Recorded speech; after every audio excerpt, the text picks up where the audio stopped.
I am Chicano. I am born for the blood of the Spanish sword and the Indian temple. I am from Arizona, Colorado, Nuevo Mexico, Texas y California. Soy de Aztlán. My grandfather gazed over our fields and watched the stallion roam. The Anglo came not to live as brothers, but as masters. The people of the sun revolted, but were silenced by the gun. Now the winds of Aztlán echo cries of hunger. Now the blood of my brothers flows over the land once ours. I am Chicano. My people are La Raza. Too many Chicanos have died in foreign jungles. Too many have died in barrio streets. Ya, basta. Yo soy Chicano.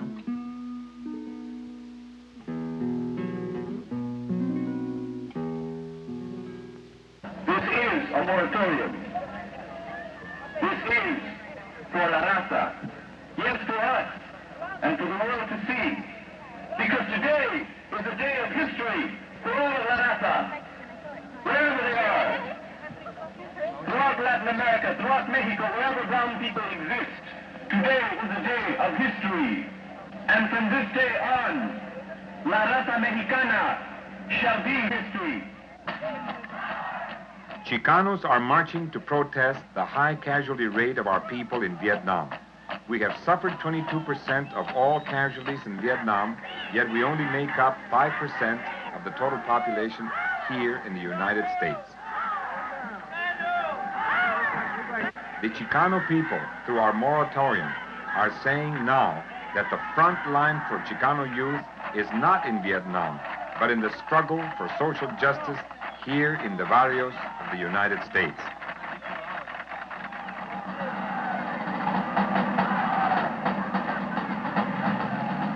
Before, the people were divided very much, especially during the Pachuco days. Chicano would be fighting Chicano. Now I see unity. Like now you can go from one barrio to another and you're brothers. And this is really beautiful to see people united and fighting for the same cause.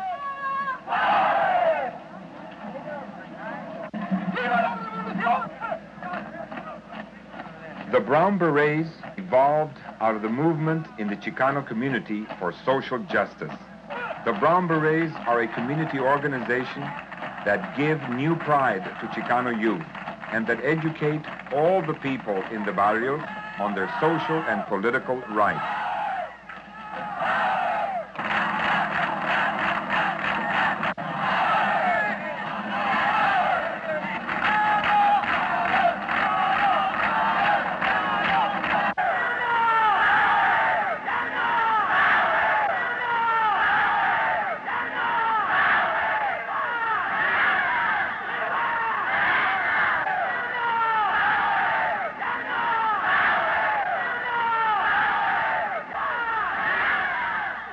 Of over 20,000 people in the march, more than 7,000 remained to listen to música and speeches from various Chicano community leaders.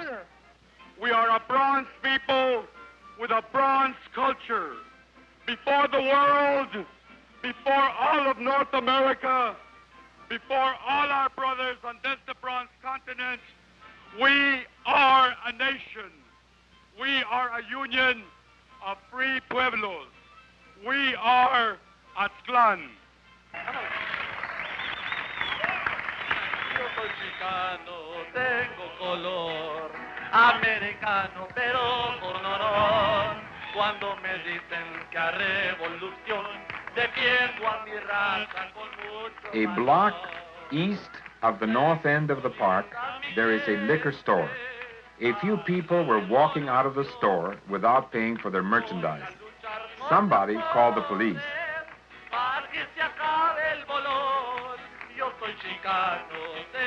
The younger kid came back with the police. 2 more squad cars. They pulled up right together, and they were the ones that they had their sirens and the lights. Another car pulled up, and all the police that were across the street had shotguns. And right then and there, I saw bottles. Uno se llama el canario, el otro se llama el gorrión. Yo soy chicano, tengo color, americano, pero con honor. Tengo cultura, evolución. At this point, there was a small crowd of people reacting to the overpresence of the police. The police had a choice of coming to the platform, using our mic, and asking our Chicano leaders to calm the situation, or to bring in reinforcements and to clear the whole park. Their answer was quick and without hesitation. I did make an illegal assembly announcement. It become necessary to declare the situation to be a 999. Many times we stumble.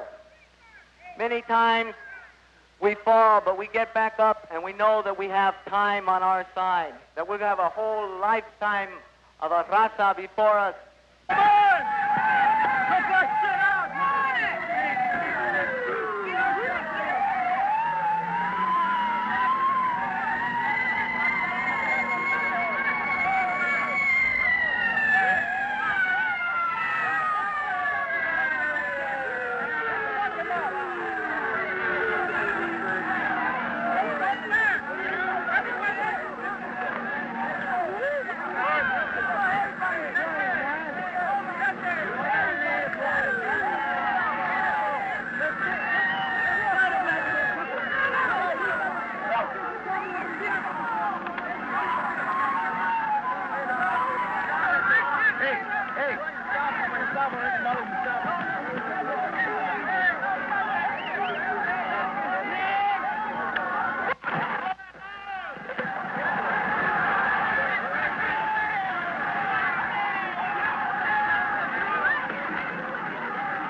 I ran because I'm afraid of the police.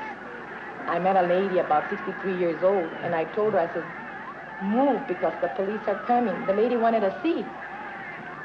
So I went to the first house, and I stood at the porch there, and a police officer came and beat her up with a baton on the head, and that lady just went out like a rag. So then I started yelling, so they wouldn't beat no more, because 2 or 3 officers, and sometimes 6 would get a boy, and they were beating him up. And then they would go and get at somebody else. And some of them, they would take them away, but that lady, they just left her there.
Okay? We're not against anyone, against the black people or the white people. We're against the pigs. We're against oppression. Our organization, our peoples, is being raised in a white person's mind as a stereotype. How the hell are we going to grow up and become anything if the white people keep pushing into our minds that we're nothing but a bunch of Frito banditos, okay? Yeah, we're a bandito, well, the banditos go to jail, okay? Right, in Norco, the narcotics hospital in Corona, okay, there's almost 80% Chicanos. You know that? You know why? Because the Chicanos are trying to escape from their environment. They aren't satisfied. They can't dig it. They can't live in this environment. We cannot live in this environment. The white people have given it to us, and we cannot survive in it. We either have to go to jail or have to die. We're ready to die to get out of it. We've been raised in the barrio, but we cannot stand it anymore. When you have to be satisfied to go to jail to get out of it, then you know it's got to be kind of bad.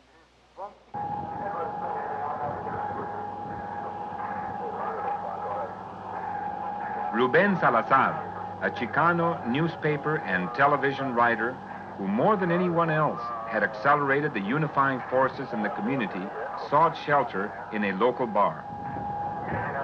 And I was coming this way, and 3 shots came.